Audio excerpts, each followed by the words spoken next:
हे मॅन्युअल रिसक्सिनेटर आहे अँबू बॅग.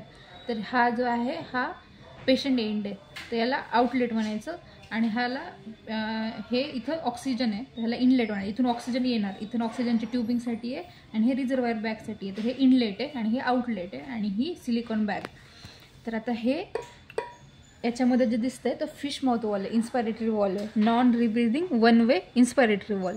तर आता हा ओपन केला, हा ओपन होतो. बॅग स्क्वीज केली की हा ओपन होणार आणि ऑक्सिजन जाणार. पण आता हा बंद झाला तर एक्सपायरेशन कुठून होणार? तर हा बंद झाला, एक्सपायरेशन कुठून होणार? तर इथे एक्सपायरेटरी वॉल आहे. तर हा जो आहे हा एक्सपायरेटरी वॉल आहे. तर हा इथे असे याला होल आहेत, हे होल आहेत. तर हे रूम एअरमध्ये ॲटमॉस्फिअरमध्ये बाहेर पडते हवा. म्हणजे याला आपण स्क्वीज केलं, ह्याच्यामधनं एअर पेशंटला जाणार आणि पेशंट जो एक्झेल करायला लागला तर इथून बाहेर पडणार.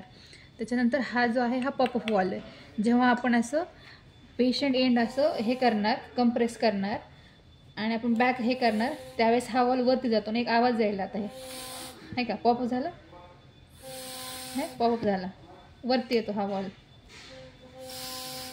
जेव्हा आपण प्रेशर जास्त होणार टू प्रिव्हेंट बॅरोट्रॉमा, हा पॉपअप वॉल वरती येतो.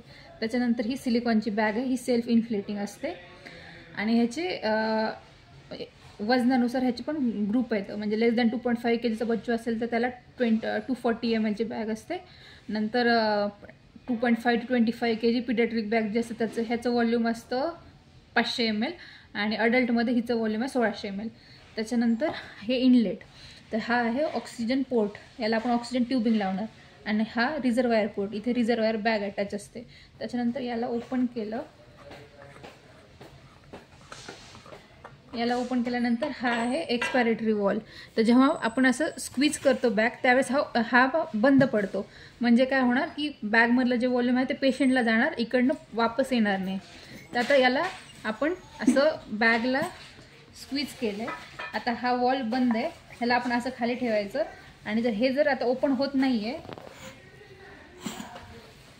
हे जर ओपन हे असंच इन्फ्लेट नाही व्हायला पाहिजे. परत जर इन्फ्लेट नाही होते तर याचा अर्थ जो खालचा वॉल आहे आपला तो वॉल व्यवस्थित फंक्शन करत आहे.